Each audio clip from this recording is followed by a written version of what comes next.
नमस्कार, मैं सौरभ शुक्ला और आप देख रहे हैं न्यूज़ 18। पश्चिम एशिया में जंग अब और ज़्यादा खतरनाक मोड़ पर पहुंच चुकी है। एक तरफ ईरान की आईआरजीसी ने दावा किया कि उसने बहरीन में मौजूद अमेजन के एक बड़े डेटा सेंटर पर मिसाइल हमला कर उसे तबाह कर दिया है।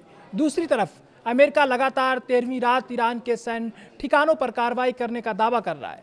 हालांकि अमेजन या बहरीन की ओर से डेटा सेंटर पर हमले की कोई आधिकारिक पुष्टि नहीं हुई है। ऐसे में इस दावे की स्वतंत्र पुष्टि फिलहाल नहीं हो सकती है, लेकिन अगर ये दावा सही साबित होता है तो ये पहली बार होगा जब किसी वैश्विक टेक कंपनी के ऐसे इंफ्रास्ट्रक्चर को सीधे सैन्य संघर्ष का हिस्सा बनाया गया हो। ईरानी सरकारी मीडिया के मुताबिक आईआरजीसी का दावा है कि बहरीन में स्थित अमेजन का डेटा सेंटर अमेरिकी सेना को तकनीकी और खुफिया सहायता उपलब्ध करा रहा था, इसी वजह से उसे निशाना बनाया गया। हालांकि इस दावे पर अभी तक ना तो अमेजन ने कोई आधिकारिक बयान जारी किया है और ना ही बहरीन सरकार ने किसी हमले की पुष्टि की है, इसलिए इस दावे को फिलहाल सत्यापित नहीं माना जा सकता है। उधर अमेरिका ने भी अपने अभियान को और तेज कर दिया है। अमेरिकी सेना की सेंट्रल कमांड यानी सेंटॉम ने के मुताबिक भारतीय समय के अनुसार सुबह करीब 5 बजे ईरान के कई सैन्य ठिकानों पर एक और दौर की कार्रवाई शुरू की गई। यह लगातार 13वीं रात है जब अमेरिकी सेना ईरान से जुड़े सैन्य ठिकानों को निशाना बनाने का दावा कर रही है।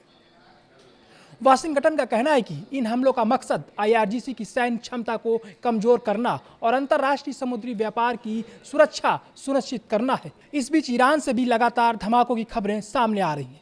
होर्मुज जलडमरू मध्य के पास स्थित रणनीतिक केसम द्वीप के आसपास कई विस्फोटों की आवाजें सुनाई देने की बात कही गई। अहवाज शहर से भी धमाकों की शुरुआती खबरें मिली हैं। कुछ स्थानीय रिपोर्टों में केस्म के ऊपर उड़ रही एक संदिग्ध वस्तु को मार गिराने का भी दावा किया गया है, लेकिन इसकी भी अभी तक कोई आधिकारिक पुष्टि नहीं हुई है। व्हाइट हाउस में आयोजित एक कार्यक्रम के दौरान राष्ट्रपति डोनाल्ड ट्रंप ने ईरान को लेकर सख्त संदेश दिया है।